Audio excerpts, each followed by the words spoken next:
Le Saint Pharna, chapitre 9. Il n'y a rien à part Dieu, le commencement, le milieu et la fin de toute chose.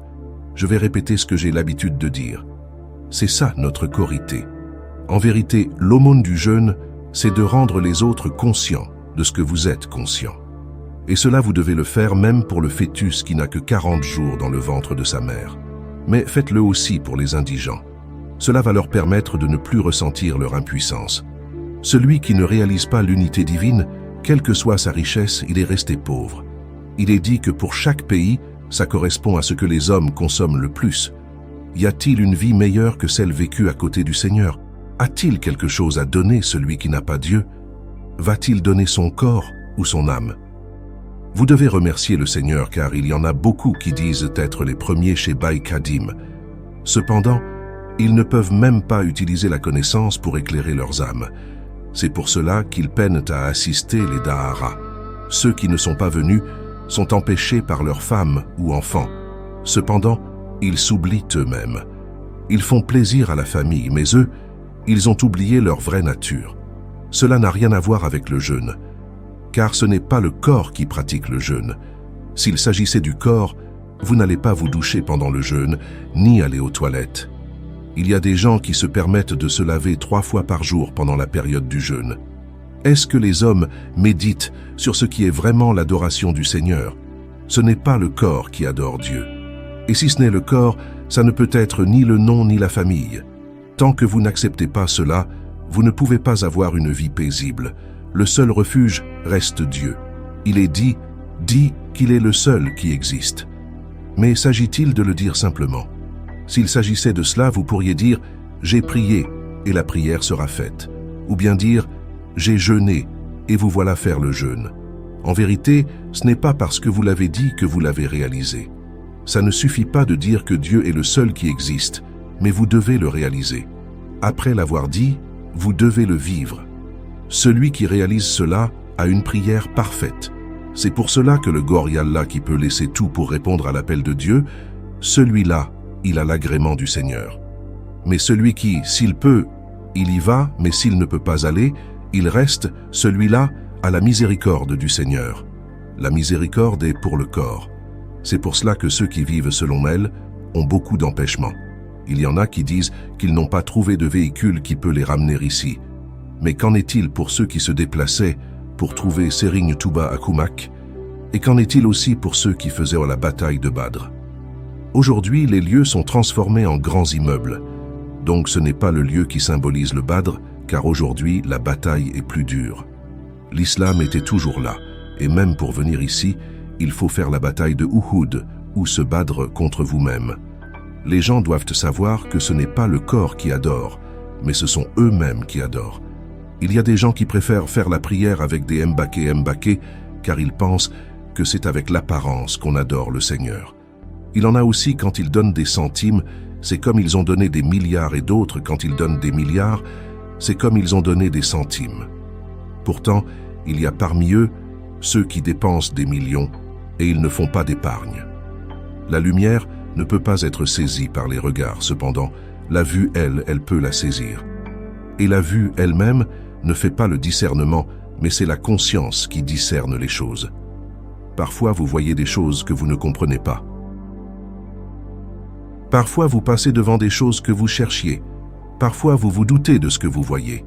Ce qui vous révèle la vérité sur les choses que vous voyez et ce qui vous les fait nier sont tous les deux à l'intérieur de vous-même. Cette discussion se passe entre vous et vous-même. Il n'y a rien qui soit plus proche de vous que vous-même. Vous discutez avec vous-même. Et telle est la décision du Seigneur. Car Dieu, il ne parle qu'avec lui-même. Il a dit « J'étais un trésor caché ». Cette parole silencieuse a permis la création du Seigneur. Il y a des Gor Yallah qui discutent à propos de la table gardée. Sachez qu'il y a une différence entre la plume et le support sur lequel vous écrivez. Dieu a créé Adam et 40 jours après, il créa Ève. Au bout de 3 jours, il les a mis tous les deux dans le paradis. Comment ont-ils adoré le Seigneur pendant ces 3 jours pour mériter le paradis? C'est pour cela que la période du jeûne est divisée en 3 parties. Vous quittez le monde de la première création et des secrets divins vers celui de la manifestation. Et après, il vous faut une durée de 40 jours pour aller dans le monde de l'existence. C'est le début d'une chaleur ardente mais douce en apparence. Pour que l'écriture prenne forme, elle a besoin de chaleur. Cela va se manifester chez les femmes enceintes par une fièvre. Vous devez remercier le Seigneur car vous voyez beaucoup d'entre vous, ceux qui pensent être plus dévoués que vous. Ou bien, ils pensent que vous êtes présent parce que vous avez le temps. Avoir le temps, c'est s'abandonner et donner tout ce que vous avez à Dieu.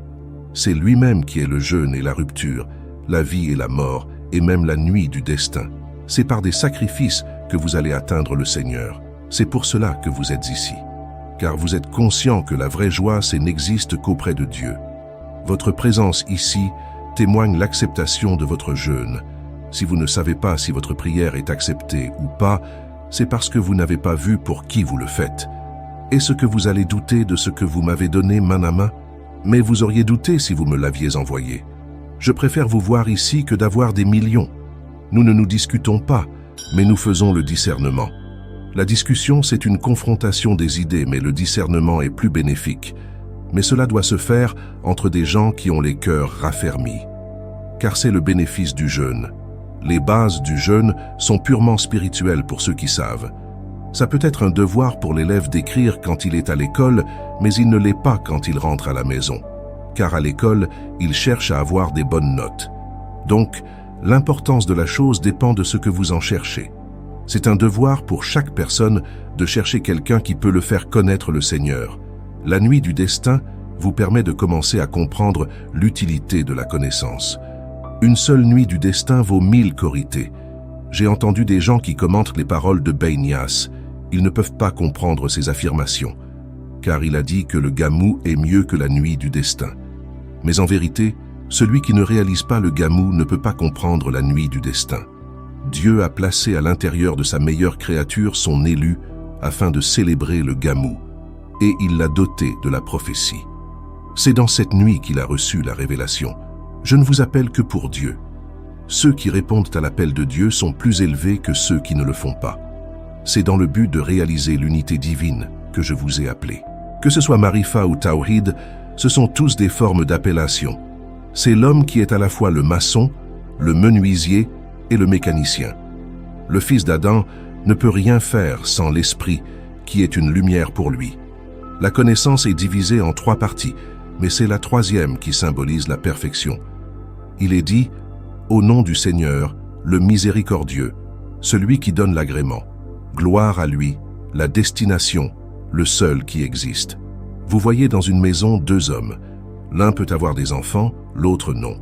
C'est pour cela que certains attributs du Seigneur peuvent se ressembler mais être différents en sens spirituel. Les Guriala peuvent être au-dessus des prophètes et messagers. Il y a des prophètes qui ne sont pas des messagers. Il y a ceux qui ont le message mais qui n'ont pas été envoyés. Il y a aussi parmi eux ceux que vous n'allez jamais connaître, ni leur peuple, ni leur pays. Certes, David était parmi les Juifs et il avait de la sagesse.